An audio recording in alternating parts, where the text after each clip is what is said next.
Welcome back to On This Date. On This Date is a channel where I talk about past and present murders, disappearances, or anything true crime related. And today I want to switch it up a little bit and talk about catfishing. I came across this story on Netflix called My Sweet Bobby, and I was just fascinated. And I'm sure all of us are fascinated by catfishing stories. Catfishing stories, meaning people you meet online, you form a relationship with, whether that be a friendship, a romantic relationship, or however that looks to you. You form a relationship with somebody that you never meet. You most likely never see on camera because they end up not being who they truly are. You build a relationship with someone behind a computer screen. And you would think that you would be smarter than to fall for someone or put up with lies and betrayal and hurt and pain, all from someone that you physically never get to touch or see. But in these stories, and like the one today, I can completely understand how people can get caught up in these kind of stories. I think that when you are forming a relationship and you are doing this online and you're only just talking to someone, you're getting to know, well, what you think is all the details of their life, and you share very vulnerable personal details. The relationship isn't based off of a sexual, physical attraction, it's based off of actual time and energy and disclosing of one's most personal thoughts or traumas in their life. They learn to depend on these people like you and I would our our relationships, our friendships. So I can definitely see how it can be easy, and being in a actual physical toxic relationship, no matter how many times people try to point things out to you, or there may be red flags that other people see, when you're in it, you don't see those things. So most people can't understand, like, you know, I hear this a lot. Well, why didn't you leave? Or, well, because when you're in it, there could be a lot of key factors, obviously other reasons than when you're in it, you just can't see it. There could be a reason that's stopping you from being able to leave. Fear, there's a whole list of things, right? But I just, again, we don't want judgment here or anything left in the comments negatively for the victims in this case, because I say victims in case because to me, catfishing should be illegal. And I know it's not inherently illegal, although you can face legal consequences for doing things in the process of catfishing someone. It's very hard to get any kind of justice, and it's not treated seriously. I think that catfishing should really be like identity theft. I think it should be held to the same standards. It's absolutely ridiculous to me that people get away with the lies and manipulation that they do, ruining people's families. It's actually horrible. It's devastating to these people who go through this, and some go through this for years. And like we're going to discuss, this was a years long relationship that this woman believed was going to be her husband, and they were going to have kids together. It's just so sick. And these people who do this are monsters. There's monsters every day as far as killers, um, sex offenders, different things of that nature. But then you have people like this, just the scum of the earth who destroy people's lives for their own gain, for just shits and giggles. I don't know. It's so disturbing, honestly. But I'm going to stop yapping and we'll go ahead and get into the case. And side note, if you see my dog, he's over here laying. So sorry if he distracts you a little bit, or you'll see him get up or move. He wanted to, I guess, come cuddle with me. Okay, so today we're going to be talking about a woman named Kirat. and I'm going to try to pronounce it the best way that I could interpret it and say it on the documentary that I watched on Netflix. I tried to really listen how they pronounced it, and I'm sure I'm still wrong, and I apologize if I am. I'm just going to say it as how I believe it to be said, or how I could say it the best way without totally butchering it. So we have Kirat and Bobby. And Kirat was born in West London, and she's lived there her whole life. And her parents were born in Kenya, and they were a part of a community known as the Sikh community. And this is started in a region in Punjab, and this is South Asian culture. And in their community, they believe that marriage is very important, family is very important. So they instill those values and beliefs on their children young. So as Kirit grew up, she was always under the understanding that she will get married and she will have a family, and by the age of 30 she would be settled down. So as she progresses through from, let's say adult from 18 on, she is in a committed relationship with her partner. And about the age of 32 is kind of when things start to die off.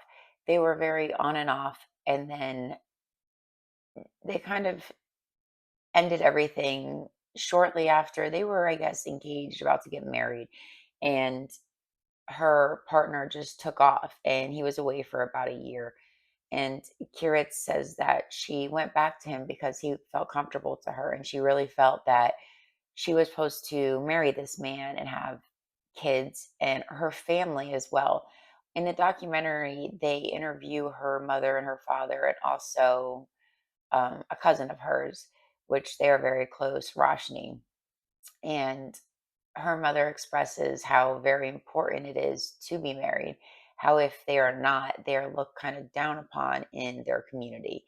And whether you or I may not believe that a woman needs to be married and have children, and that's not her sole purpose, these are their beliefs, and so we will be respectful to that. And I think it's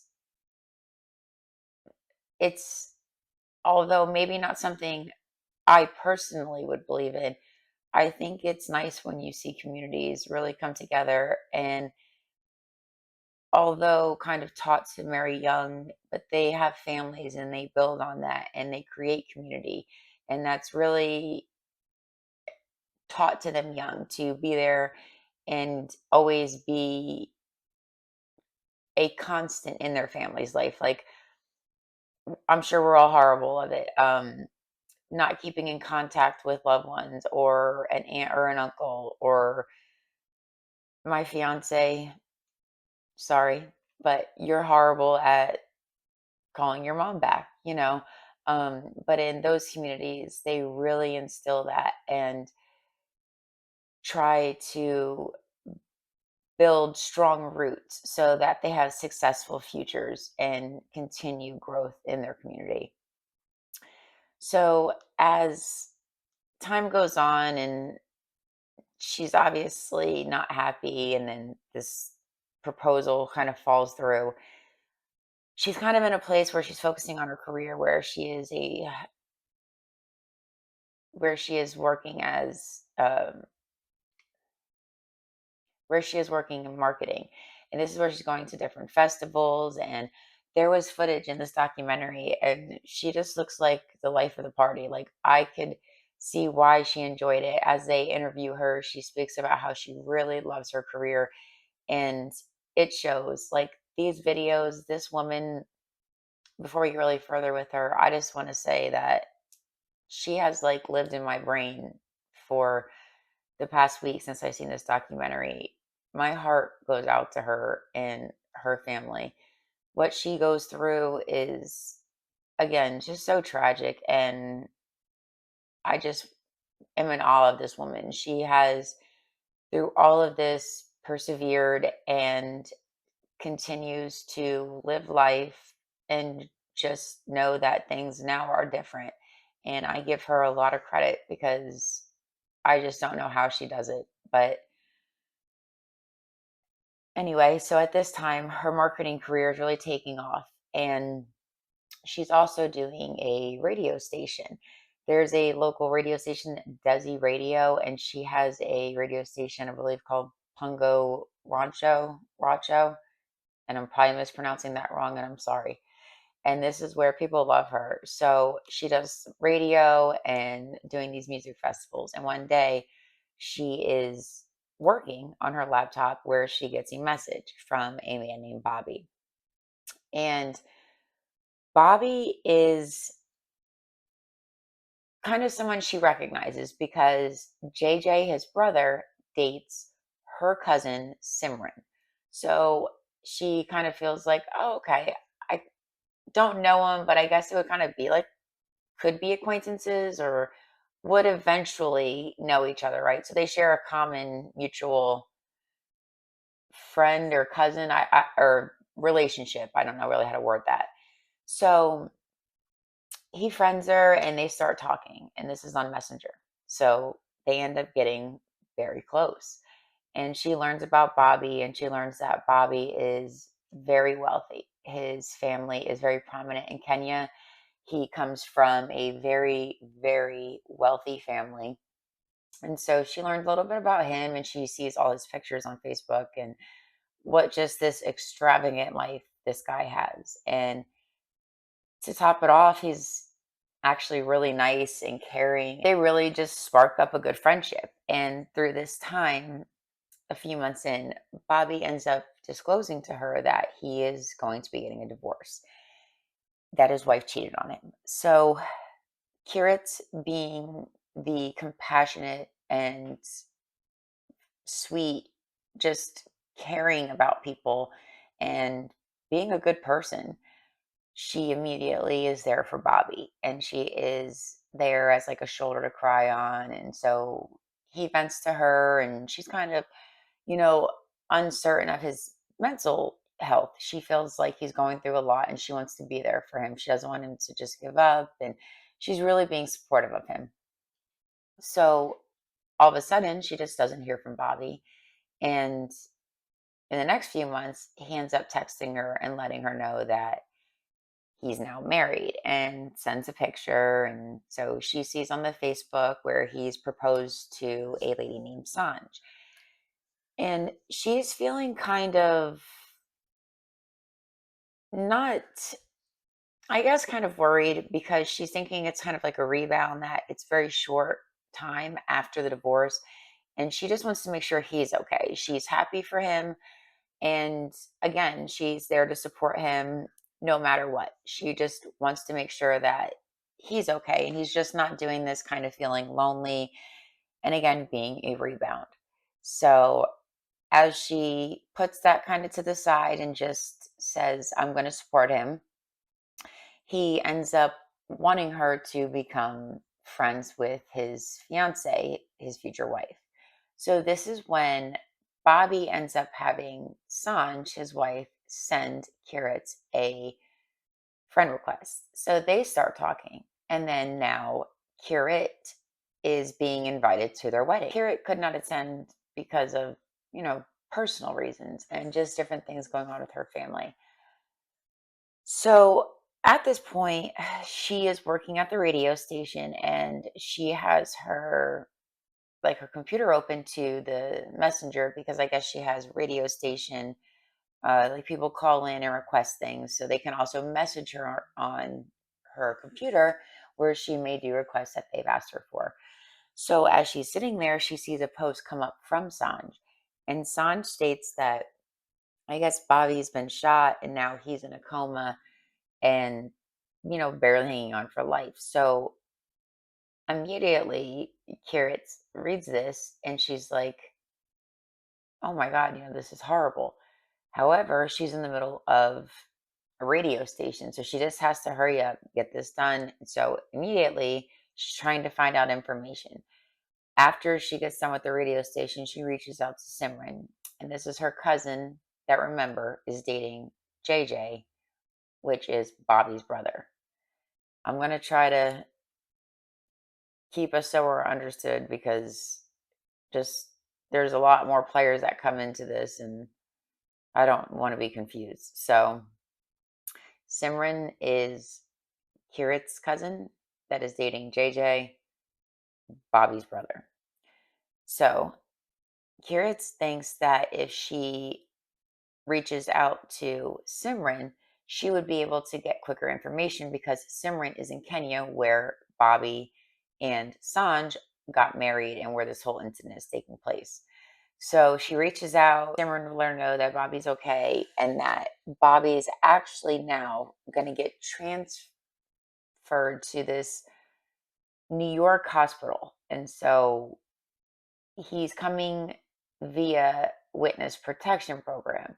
And Kirit really doesn't understand, what this is. So she looks it up.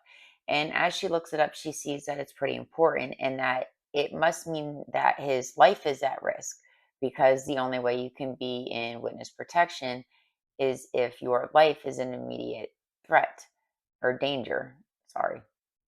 So she thinks because of what's going on in Kenya at the time, where there's a lot of gun violence, and you have Bobby, who's from a prominent family there, that he had may have been targeted. So it's not really out of the realm of possibilities, although just not something that Kira fully understands. And most of us normal, everyday people do not. I only know about witness protection because I enjoy true crime. So, of course, that comes kind of with the territory. But for one who has never entered the realm of crime or law, different avenues like that, they're not going to be familiar with that. And again, she is trusting who she's speaking with. So, why is she going to question it? It makes sense to me. If I wasn't thinking there's a lie, well, no, it wouldn't because I'm like, mini detective about everything. So I guess I would have already be like, my bullshit meter would be going off.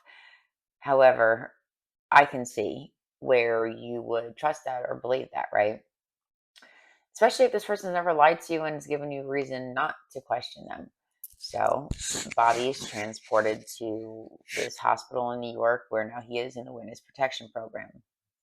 And a few days later, she ends up getting a message from a screen name named B. Jandu.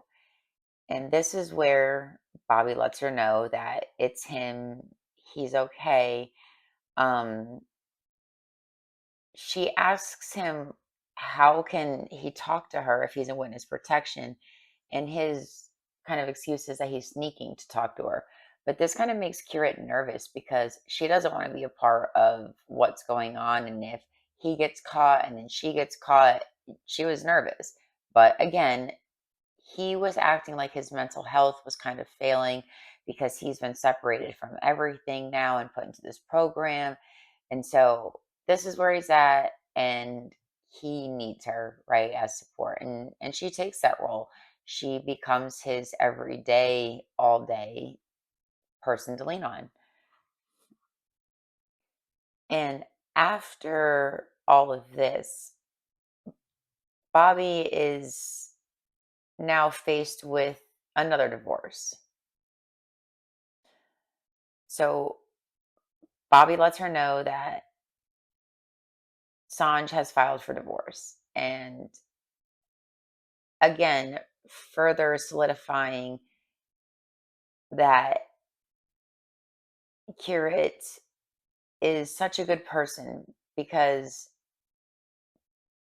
to me, I would have already thought this was strange. And what I don't understand in that little part is that if he's in witness protection and he's willing to sneak to talk to Kirit, why would he not be willing to speak to his wife?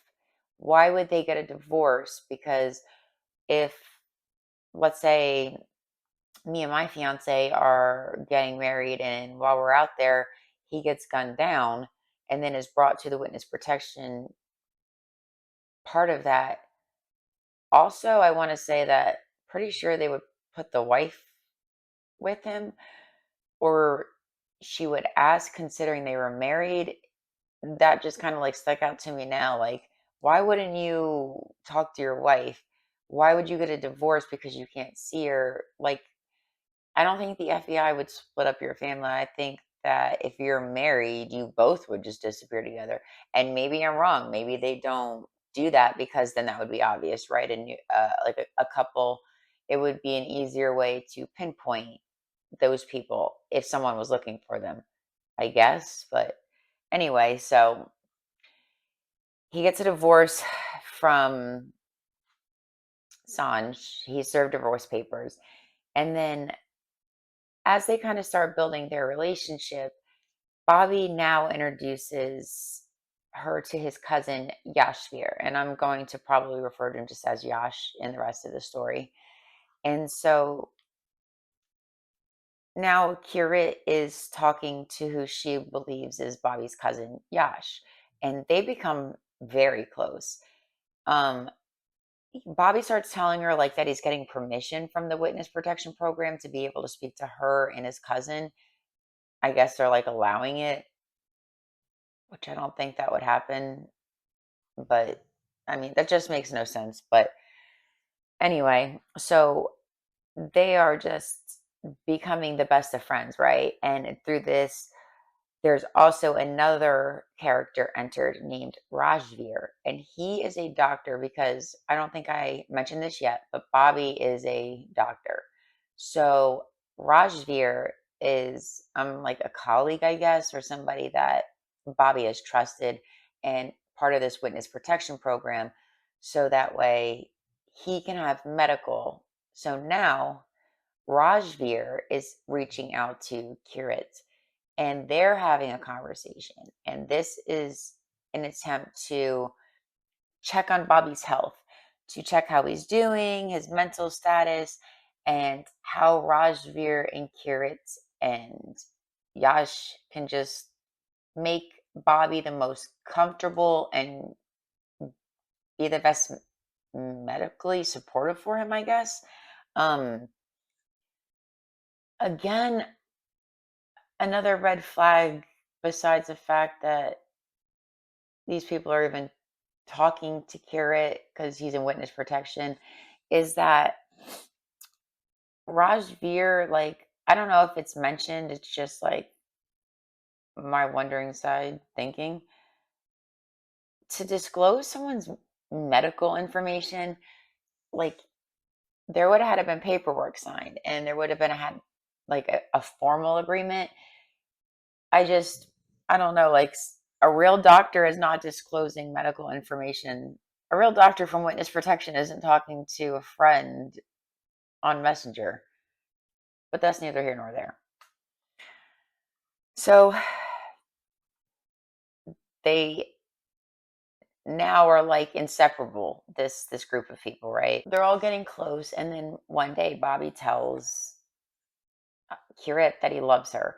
And she didn't say it back. She kind of like skirted around it because she thought that he again was kind of just like not in a good mental headspace. And she also was not in a good mental headspace because remember, she had separated from her longtime partner of I think 18 years, something like that, from was it 18 to 32?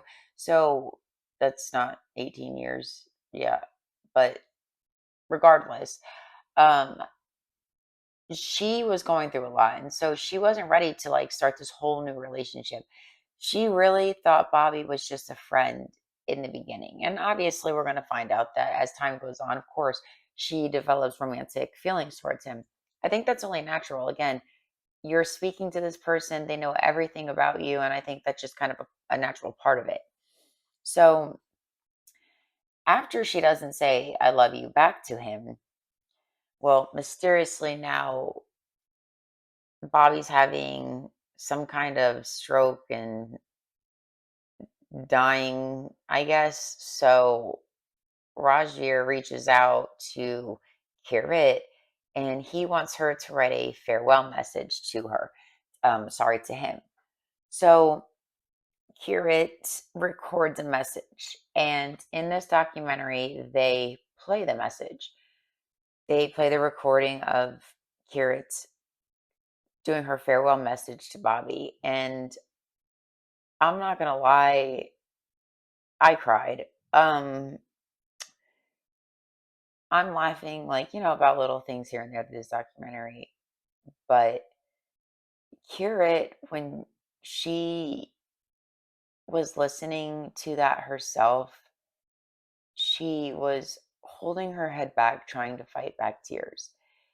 I felt so bad for this woman, and listening to this farewell message was so heartbreaking to hear her voice just cracking and how much love and just she opened her heart up to Bobby, and she really was so sad that she never got to meet him in person. She thought he was dying. She just poured her heart out on this message, and I just cried myself. I felt every word she said. I really, really, really, it makes me mad because to hear all this and for this to be done to her is so sick. Like, someone on the other end of that, and obviously, no, this is a catfish story, and so we know Bobby's not real. It's not a spoiler alert. But to sit on the other side of that message, hear it, and then not be like, I mean, you shouldn't do that anyways, but like, not to be like, oh my God, this has gotten too far. I should have stopped. I should not have done this. Just stop talking to her. You don't even have to come clean. Just stop talking to her, because I don't know how anybody could sit on the other side of that message and hear the heartbreak for someone that's not even dying and that's not even real. Um, it makes me mad and sad at the same time. So she records this message, maybe some of her traditional values, like telling her father. And again, the person that does this knows how important this is and how sacred getting the father's permission is. So, even more sick to me and twisted that they made her lie to her own father. And because she wanted to tell her mom, ended up dragging her mother into it. Her mother was lying to the father too, because Kirat had asked. She said, you know, I don't want, dad to get mad. We're going to tell him. And their whole plan, because then Bobby starts talking to Kirat's mother, like on Messenger. And the whole plan was for Bobby to fly her parents to New York so he could talk to her father in person. But they wanted the mother included, I guess. And even Kirat's mother said that she talked to him on the phone a couple times and his voice just sounded very like squeaky and weird. But remember, Bobby had this stroke and his voice was gone. So Kirat asked her mom, don't say anything. He's embarrassed. And so her mom didn't, she just pointed out to Kirat, but again, just being kind of blinded by love, didn't really put two and two together. So she ends up not telling her dad, and they continue on. And they tell Rajveer and also Yash, they let them know. And now, like, she's 36. So she's wanting babies and she starts planning this wedding. And they're sending all kinds of wedding pictures and venues and outfits and shoes and things like that to each other. And she's getting excited, obviously. So at this point, Roshni, Kirat's cousin, was young, I think teenager, maybe like 17, 18, and I'm not for sure certain, trying to think around the age. I'm pretty sure teenager, because I remember Kirat talking about how they would sit on her floor and text Bobby and they would giggle back and forth, and how she was kind of like just teen and young and fun. So she started talking to Bobby too as friends, right? Roshni really liked him, and because he was a doctor, she started asking him medical questions. And Bobby would give her medical advice. I mean, spoiler alert, he's not a doctor. Giving her medical advice is so crazy to a young girl. But Roshni really liked him and she respected him and she took his advice and they never thought anything of it. I mean, again, just another sickening aspect to this. Thank God it was nothing serious or nothing ever happened. So,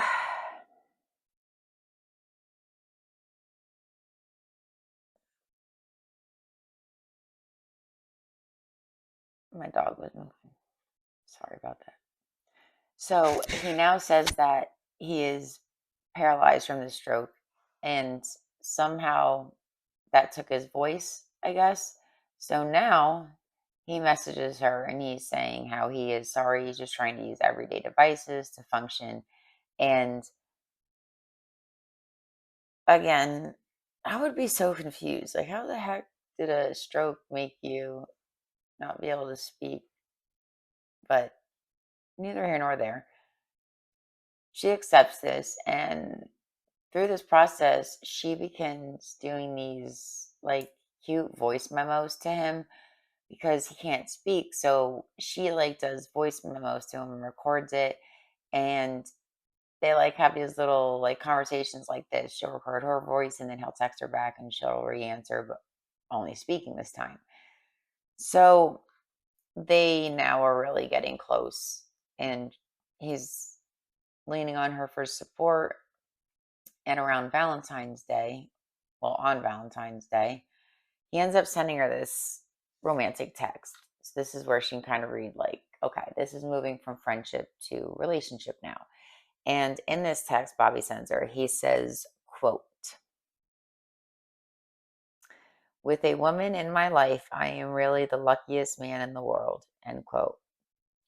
He then proceeds to tell her how special she is and again, love bombing her to death. So she, of course, begins taking the relationship seriously. And she's like, okay, now we're together and we're together. So, of course, she seems like the person to dive right into the relationship.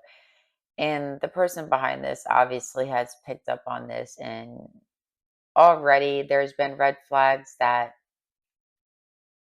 Kirat has missed, right? And the person on the other side of this is probably like, okay, I got her here and she believed me. I got her with this, she believed me. And just keeps working it in and working it in like any master manipulator does. And so they would start really acting like a couple, and she would start going on date nights with him. And this was a way so they could feel like they were together and actually dating, even though they didn't get to see each other physically. So they would watch sports games and do different activities, like kind of share screen, I guess, idea. And she was really falling in love for Bobby. They talked about the possibility of children, and they were planning a future through all of this. And again, she was in love and she was kind of like, what are those rose colored glasses or goggles? Just, I think coming out of that relationship she was in, it left her to be vulnerable too. And I think sometimes that just good people just get walked all over. And this is what happened with her. It's so unfortunate because I just think that she was in a vulnerable spot and this person just used that and manipulated that for their own gain. It's really sad. So one day they were like doing this drawing thing that they did together. They both had this app and they would draw each other pictures. So Bobby ends up drawing her a picture of a flower and proposes to her and says, like, will you be Mrs. J Bandu, right? That's his new name thing. So she says, yeah. And she's like so excited. But the problem is that although she's taking this seriously and this means the world to her, and she's not being materialistic because she doesn't need this extravagant proposal. She doesn't need an extravagant ring. She was content with this for the time being, right? Like she was just in love and wanted to be with him. So she was willing to sacrifice maybe some of her traditional values, like telling her father. And again, the person that does this knows how important this is and how sacred getting the father's permission is. So, even more sick to me and twisted that they made her lie to her own father. And because she wanted to tell her mom, ended up dragging her mother into it. Her mother was lying to the father too because Kirat had asked. She said, you know, I don't want, dad to get mad. We're going to tell him. And their whole plan, because then Bobby starts talking to Kirat's mother, like on Messenger. And the whole plan was for Bobby to fly her parents to New York so he could talk to her father in person. But they wanted the mother included, I guess. And even Kirat's mother said that she talked to him on the phone a couple times and his voice just sounded very like squeaky and weird. But remember, Bobby had this stroke and his voice was gone. So Kirat asked her mom, don't say anything. He's embarrassed. And so her mom didn't, she just pointed out to Kirat. But again, just being kind of blinded by love, didn't really put two and two together. So she ends up not telling her dad, and they continue on. And they tell Rajveer and also Yash, they let them know. And now, like, she's 36. So she's wanting babies and she starts planning this wedding. And they're sending all kinds of wedding pictures and venues and outfits and shoes and things like that to each other. And she's getting excited, obviously. So at this point, Roshni, Kirat's cousin, was young, I think teenager, maybe like 17, 18, and I'm not for sure certain, trying to think around the age. I'm pretty sure teenager because I remember Kirat talking about how they would sit on our floor and text Bobby and they would giggle back and forth and how she was kind of like just teen and young and fun. So she started talking to Bobby too as friends, right? Roshni really liked him, and because he was a doctor, she started asking him medical questions.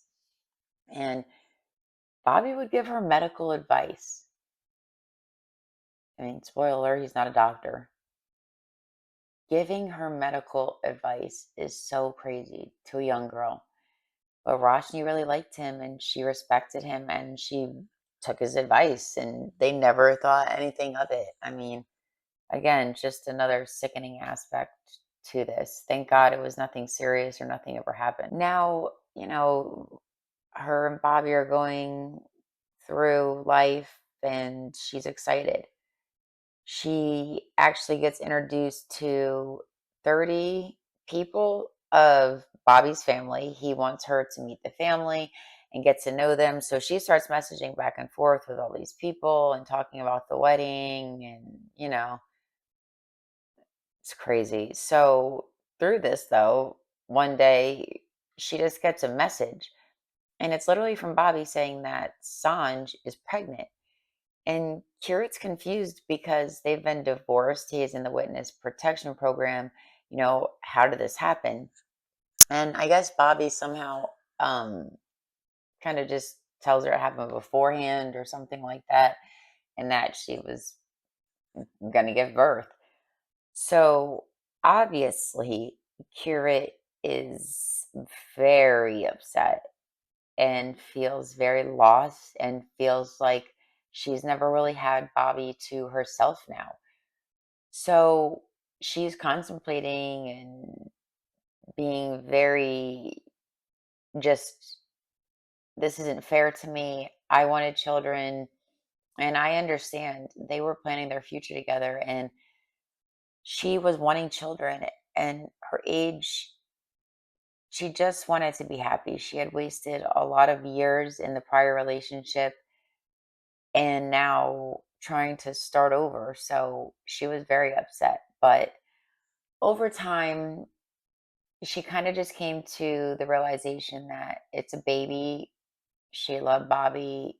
And I think almost like it was his past and it happened before they started getting serious. So she was going to support Bobby again, no matter what. And this is where Bobby would start including her in the pregnancy of Sanj. He would, like, it's just so sick. He would buy baby clothes with Kirat online and then take pictures of the baby wearing the clothes. He would have her pick out clothes online, order them, and then get the baby in them. Like, it was strange for sure. Um, because again, during this catfish story, it comes out that that was just such a carefully curated thing. And if Kirit had actually went on to his real personal page, she would have seen those pictures were posted like previous, like a baby in a green onesie, right? That picture was up, and then somehow the imposter Bobby just got her to pick that color. Like, the level of manipulation and masterminding behind this is insane. So she would really just accept her new life, kind of like as a stepmother role, I suppose. And this went on for a little while. And through all of this, Kira was getting mad. She wanted to see Bobby, but there was just always a reason or an issue. But Bobby started getting very controlling with her. And I know to some of you this sounds crazy because he's just online, but she valued this relationship. So Kira lost herself. She, through these months, was so controlled by Bobby. He would tell her where to go, where she couldn't go, who she could speak to. He would make her send selfies in the morning to him every single morning. She, in the documentary, stated that at some points, well, after the honeymoon phase was over, her days just ran together.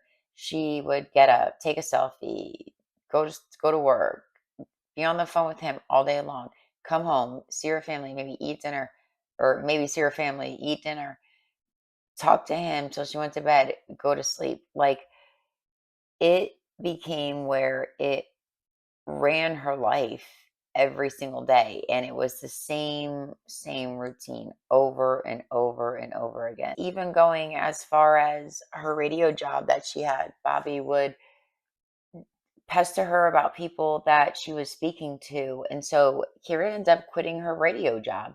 She was on the phone with a caller, and because she had to be on the phone with Bobby 24/7 so he could hear everything, he ends up accusing her of cheating, and she was just so sick of dealing with it, and she just wanted it to stop. And then every time she would say something, it would be a medical issue would arise with him, and she didn't want to stress him out, and he really just toyed her around as a sick game. And through all of this manipulation and control, Kirat's grandmother gets very ill and passes away. She speaks about where she couldn't even go stay with her grandma in her last moments, the one she was extremely close to, all because Bobby needed to be on the phone with her. And obviously, she couldn't go and stay with her grandmother and just be on the phone. She needed her rest. She was ill. Her grandmother even said to her before she passes away that she was sorry she couldn't be here for when she would get to meet Bobby. She was sorry to be dying because she wanted to meet her granddaughter's fiance. For it all to be a lie. So sad. Her grandmother left this earth thinking and feeling bad that she never got to meet somebody that never existed. It's Ugh, again, so sick. Ugh. So after all this, Kirat is angry with Bobby, and she tells him, like, I am upset and this is what's going on, and I need you here. If you love me, you'll come be with me. And honestly, besides Kirat going through her own problems with her relationship, she's never really leaned on Bobby. She's never really needed Bobby for anything, but she does now. And she needs him. Her grandmother, who she is most close with, has passed away. And she's feeling like she's missed out on important moments before her passing because she's on the phone with you. And now Bobby won't even come when she needs him. She begs him to come. He tells her he's going to be there for the funeral, never shows up. And she is mad. She is heartbroken. And he just kept luring her back through these heartbreaks, through flowers and apologies, and it worked. It She couldn't just let go.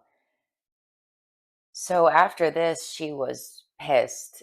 And throughout this documentary, I love her. She does let him have it. Don't get me wrong. She may have fell for a few things, but there was times she was not stupid, or she was feeling a certain way, and whether or not he convinced her otherwise doesn't mean that she didn't let him have it sometimes. And some of the conversations were good. I was like, you go. You fucking tell him, like, this guy, it was so frustrating because, again, like, it breaks my heart for her. And then just to see, like, people treat other people like this, like, what has this world came to, honestly? So she puts her foot down with him. She's like, you're either going to come out here tomorrow. I don't care. You need to get out here. So he says, okay. So mysteriously, right? He couldn't come because witness protection. Now all of a sudden he's out of witness protection or whatever. Now he can come. She gave him this ultimatum out of all these years, hundreds, thousands, text messages, all kinds of things. Now, so we're years in now. I believe something like you can glance here, but I think something about like 8 to 8 years, or it was something just literally insane. Um, Maybe not 8 years. I'm sorry. I wish I remembered how long it really was, but I think I think it was 8 years, 7 years, because I believe she was 32 when she was talking to Bobby, and then 39 around like the time that he's doing all this and just letting her down day after day. So anyway, Bobby decides that, now he's coming. He lets her know, and Kiritz is obviously like skeptical too. She's like, okay, yeah, now you're gonna come, right? So he sends her, I guess there's like an app and you can track the flight pattern, and she's watching him. She's watching him fly across and fly into Brighton. So he flies into Brighton. They decide that she will not go to the airport to meet up with him, which, again, her just giving him like the space and the opportunity to have that space, the not wanting to just, she wants to see him. I'm sure she's dying to see him. However, she's giving him that opportunity and that respect and that grace just to say, you know what, we've been kind of rocky now. We got into a big argument. When you get here, you get checked in, and then I'll head over to you. Me, I'd be like camping out in that airport because I would be, at this point, she's suspicious, and I would be super suspicious. I would be just making sure, oh no, I got there early. You must have. No, I've been there since last night, so you're not sneaking by me. Yeah, I'd be printing missing posters and putting them up, and where we will be finding you. So, anyway, she gives him that space, and again, he blows her off. He is now literally in West London, near her and will not see her. Every day it's an excuse. He's not ready now, this, that, and the third. So 2 weeks go by. 2 weeks. She has literally had it. She's the patientest person ever. I really need to take some lessons. I'm very serious. 2 weeks. She now says, I'm going to the hotel. And I think that she's really starting to now realize. She goes to the hotel where she believes he's at, and he's not there. She asks, never been there, never there. She walks out of the hotel, and who does she get a phone call from? Bobby. And Bobby tells her, no, no, no, I told them not to say and not to let them know, don't tell anybody I'm here. And she's like, bullshit. She hangs the phone up. She goes to the address she thinks is his house. And or maybe she's still on the phone with them or calls him back. However it is, she's on the phone with him again. She's telling him, I'm outside of your house. Where are you? And of course, he doesn't come out.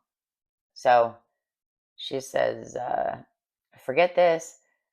She goes home and she hires just like a private investigator online. She just goes on and finds where Bobby lives.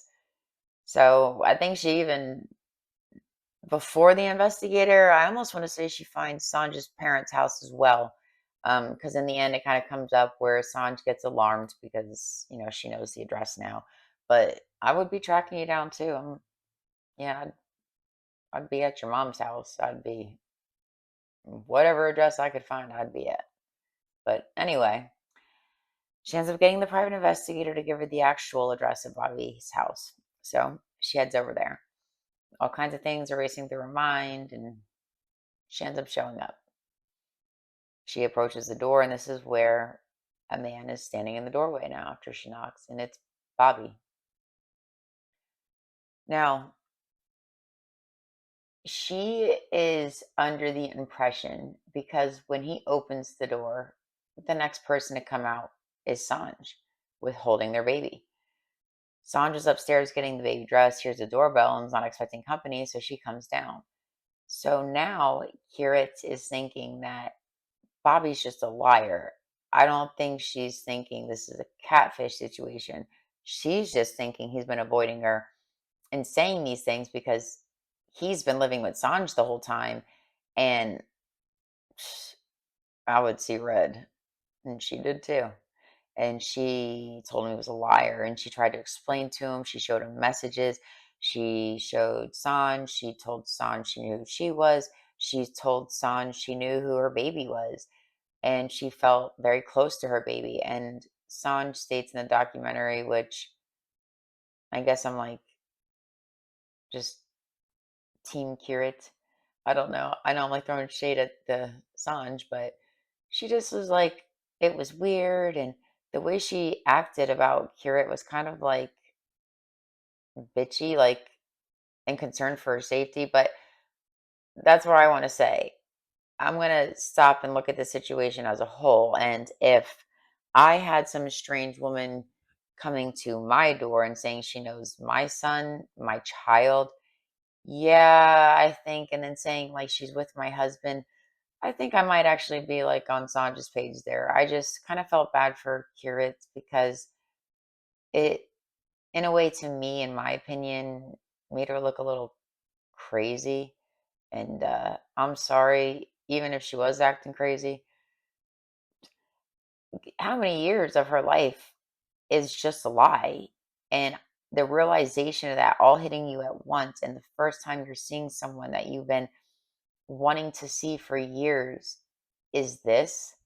And again, what Kiritz believes is that he's just been lying, to her and like living a double life, right? Um, I just want to apologize. I keep shaking the camera a little bit. I'm very sorry about that. If you guys have noticed that, and that won't happen again. I'm sorry about that. I keep noticing it, then I'm like, oh, maybe on camera it's coming up like that. So I apologize. So as they stand there, Bobby is calling Kirit. Well, I mean, how can that be? Because she's literally standing in front of him. However, Bobby's calling and then she's trying to show him, like, look, you're calling. But then at the same time, Simran, her cousin, is calling. And oh no, I'm sorry. So Bobby's calling, and then I guess I wonder why I didn't answer it. Hmm.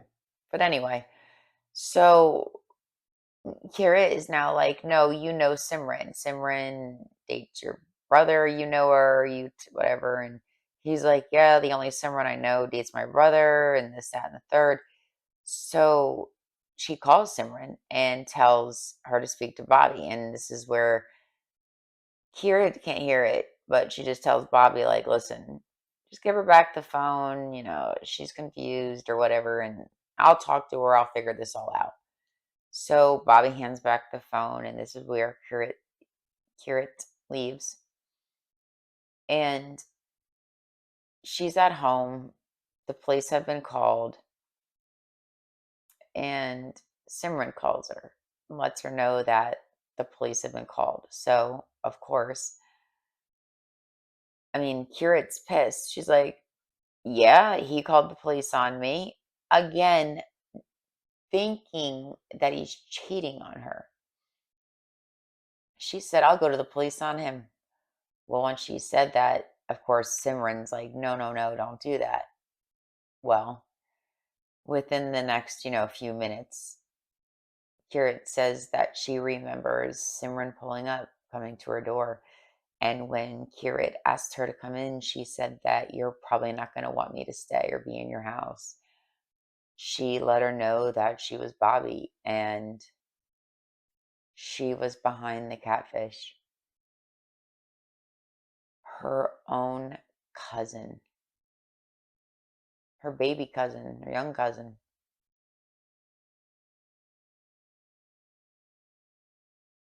I I might have hit her. I'm not gonna lie. Or I probably would have broke stuff in my own house. I don't know.